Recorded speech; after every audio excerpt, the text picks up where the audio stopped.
Hello, in this video we are going to be walking through the support guide that we have on how to reinstall your backup server services that have gone missing after a upgrade attempt. Uh, Normally that will only occur if you have third-party software that has blocked the installation of the actual services, and that in that regards it could be an antivirus real-time scanning software that did that. In that case, your backup server normally obviously is going to have some disk pools on it, so you don't want to have to clean install the client again with the backup server and then re-enable the backup server, because your command server already thinks that this particular node that we're on is a backup server, which would require you to delete the disk pools first and then go ahead and delete the node from nodes management. So you don't want to have to go through that headache just to get some of the services reinstalled. In that case, you can install these services manually, and we're going to go through that.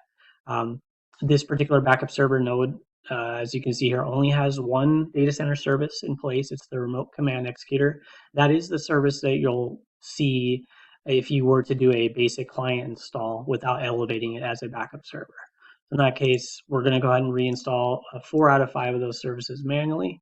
And we already started our admin command prompt here. We're going to change to the data center folder.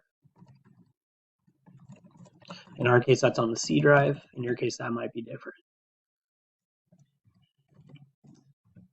And we'll go ahead and change to our first folder where our first service called NBKServ is located, and we're going to issue the command now.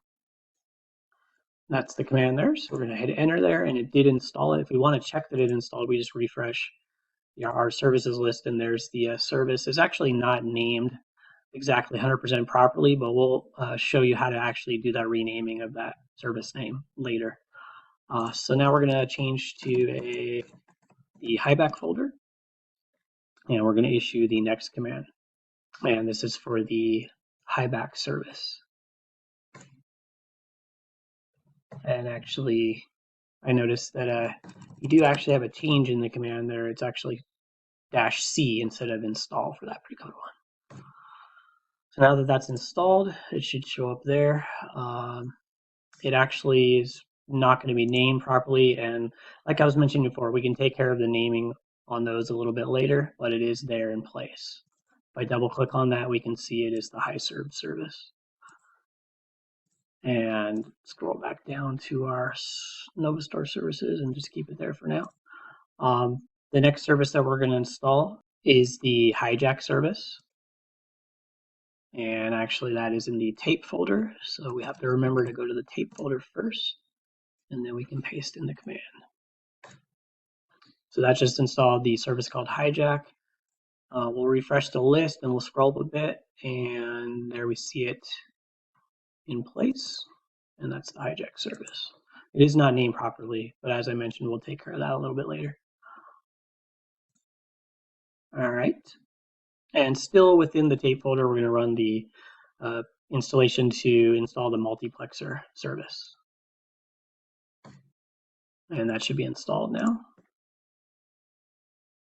We scroll up a bit, should see that service. Where is that at? Right here.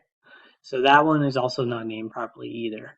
So we'll go ahead and correct that in a second. But all of our services are reinstalled. So if we count them up, we have the multiplexer, the hijack, the highback. That's 3.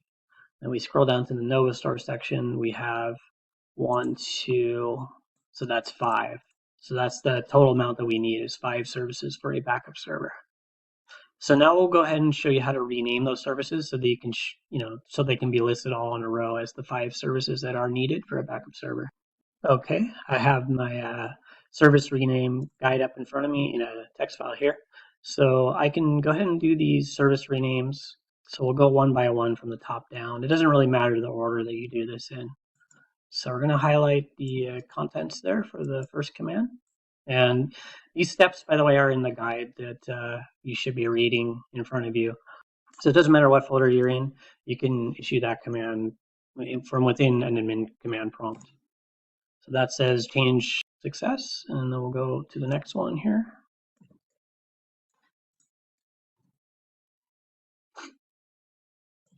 And you could do this scconfig, all in a row for each one of them, just in one shot. But I'm doing it kind of individually, so you can see the each individual success message.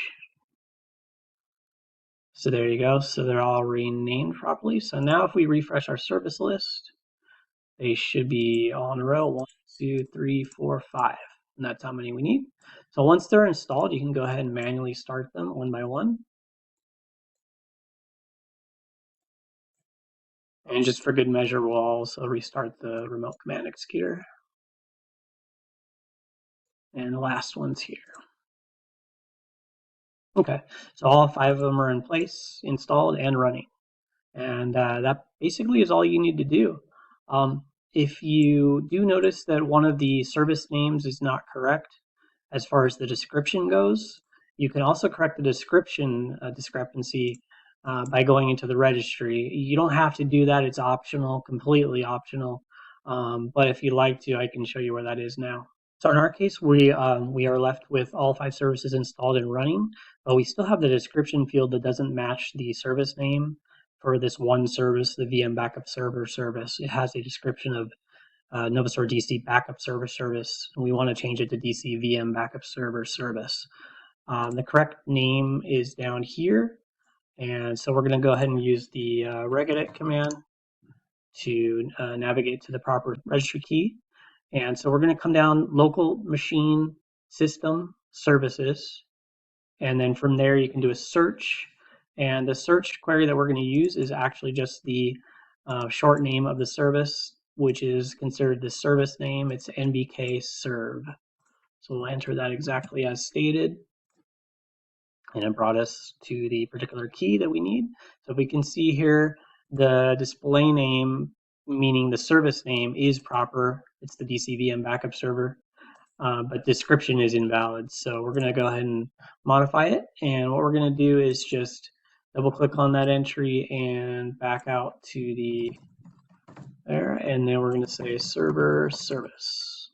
You could also just copy and paste it here over top. And that takes care of that. That's all you need the registry editor for in this case. We're going to close out. Then we're going to hit the X on that and do a refresh. So now it is properly named for the description field. And that takes care of this guide. Thank you so much for watching.